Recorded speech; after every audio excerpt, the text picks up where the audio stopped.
certainly disappointed to lose the game. Give Northwestern credit; they outplayed us, and we didn't do the things necessary to win, certainly, and it's disappointing. I thought our guys battled and played hard right through the end, so that's certainly a positive. And we're just disappointed to lose. We'll get back to work tomorrow and see what we can do about next week. Kirk, on the final possession there, you had the 4th and 3 and called timeout. Did you think about kicking the field goal and making a one-possession game, or what prompted you to decide to go for it? Gave it some thought. I mean, clearly, we're going to need 3 things to happen. We're going to need a touchdown at the 2-point play.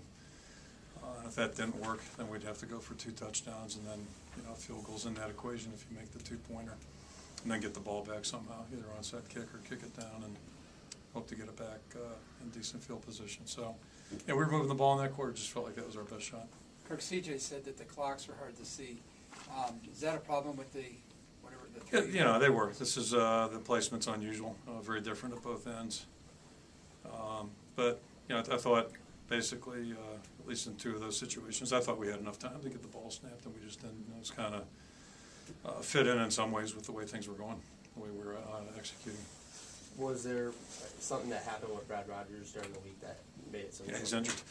Yeah, I mean, he traveled, he dressed. We were hoping he could go today, and just couldn't go, so he's injured. How about Mark? Mark Weissman, I'm sorry. Yeah, he's injured too, and that's why he came out of the game. Is he good to go, you think? We'll see. Yeah, we'll see. Yeah, we'll see. How encouraged were you, by the way, Damon came back and played today? It's good to get good players back anytime. Unfortunately, we traded one out for the other, it looks like, but at some point, hopefully we'll have both guys in there, and that'll help us. And Damon did a lot of good things, especially considering how long it's been since he's played. It's been probably, 5, 6 weeks. I haven't been counting them, but he gave us a little bit of a spark out there, and that was good. And I thought he played hard and played tough. The rushing defense giving up 349 yards. How discouraging is that for you? Well, we played an option team today.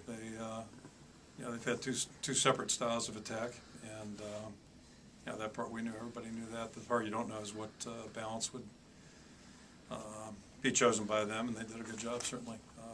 So they went with their option attack, if you will, and they got 2 pretty explosive guys out there, and quarterback in particular really gave us some problems, and then the back came up with that big run off the goal line. The thing that really hurt today was the blocked punt. It didn't help, and anytime you give up a blocked punt, it doesn't. The odds of you coming out on top really diminish a little bit. So, on that one, I don't think it was by their design necessarily, but we had 2 new players in there, one new player totally, but 2 guys in different positions. As a result of Brad's injury, so as luck would have it, and then somehow we didn't communicate well enough up there. They made a shift, we didn't communicate, and got a guy free. From your vantage point, what happened on that long run that they had? They were down on their own 1-yard line. The guy just came out of there, and he came out last week for 80. So a similar play. It was a quick hitting play, and that was representative of the way, especially the first half went. We had a beautiful. We didn't have a lot of good plays in that first half, but beautiful punt by John, great kill inside there by Micah, on the 1-yard line. You couldn't ask for a better situation there, and then, they came right out of there. So that's, that impacts momentum a great deal, and doesn't, obviously you change field position real quickly there. They continued on. When you talk about momentum, though, you had to feel the 4th quarter. Yeah, we did, and that's, again, that's why we went for it on 4th and 2. You look back now and say, hey, maybe we should have taken the field goal or gone for the field goal, but we were moving the ball. Just felt like it was our best shot. Keep moving and hopefully come up with a touchdown there. What did Drew Ott show you to get himself into the lineup? Well, he's steadily. He did a good job in camp, but he's steadily improving right now. And then on the flip side, we're getting. We've had our share of guys coming out of the lineup right now with injuries, that type of thing. So we just. Felt like with 5 games left, let's get him in the water, get him swimming a little bit, and it'll help our team right now, which is most important, but also hopefully it'll help him, be right in the mix of things moving forward. And he wanted to go. I mean, he did. was on. Certainly receptive to it. Okay. What did you see during the week in practice that prompted you to go with having Matt Tobin start at left tackle and having him Well, it's like every decision we make with personnel. We try to get guys in the right, best positions. To help us win football games, and on offense, it's it's going to help us move the football a little bit. So, in our estimation, and it's more than just this week, but our estimation right now, he's probably our third best tackle, and or fourth best, but our Donnell and Sheriff are out and they're not coming back, so we felt like he's the next guy.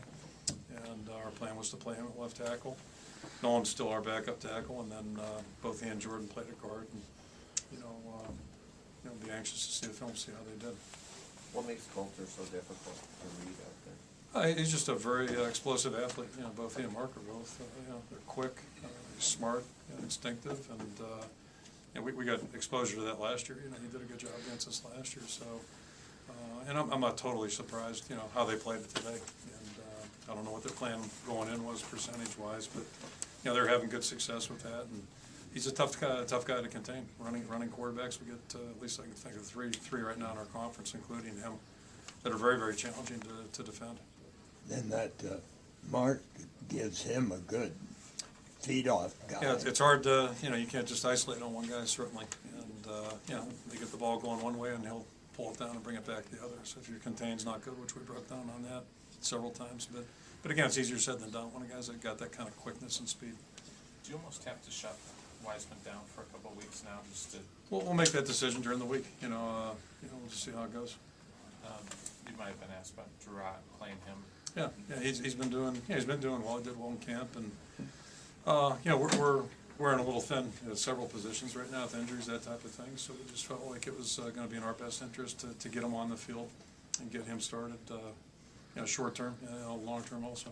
Sorry, might have been asked this, but delay a game in a 2-minute drill. How does that happen? Well, it's and that one in particular, it seemed like the clock went pretty quickly, and I'm not making an excuse, but it just seemed that way. It was going quick all day, but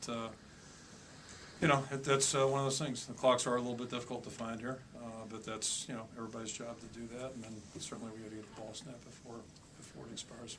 Where is your team right now? We're 4-4. We've lost 2 straight, and it's always hard. Anytime you lose 2, that's tough. 2 in a row. But there are many options. You go back to work tomorrow, and we get back up on our feet, and that's the only choice that we have, only option we have. Was there consideration to try a long field goal with Meyer at the end of the first quarter before the delay of game? Yeah, there was. But 5 yards took us out of that range. Certainly didn't help things. Is base defense the best call against this offense? Against a player like Coulter? It's not quite just that simple. I don't know. You mean base personnel or base? Base personnel. I know you guys messed around with or had some dime in there too. I mean, they played several personnel groups, so there are a lot of things that go into it. I guess it's not. I don't know if I can say yes or no on that one. At times it is, yeah. The 72-yard run from the goal line. What is the net? I mean, that's It's got to about- be a backbreaker to the defense. Yeah, we covered that one already too. It's 8 shorter than last week's that he had, but only because he hit the end zone last week and had to stop. But yeah, I mean, it was one of the few good plays we really made in that first half. We had a beautiful punt. John put it right down there, and great play by Mike at keeping it in. So what you're hoping for, needless to say, is get good field position for the offense coming back, and switch that around right away. Your radio show got a little feisty this week. Probably won't get any better this week, will it? We'll find out Wednesday, I guess, huh? Can't wait. What about drop passes today? Yeah, I mean, the bottom line is we didn't execute well enough offensively to expect to score points and move the ball consistently, and that's where our focus has to be right now. Be it protection, throwing and catching, and run the ball better, that type of thing, more consistently. So that's usually what it comes down to is execution. There aren't, I think it's fairly obvious right now. So the thing we have to do is work on solutions, and it's a matter of getting the right people at the right spot, and then just getting better at it. Thanks.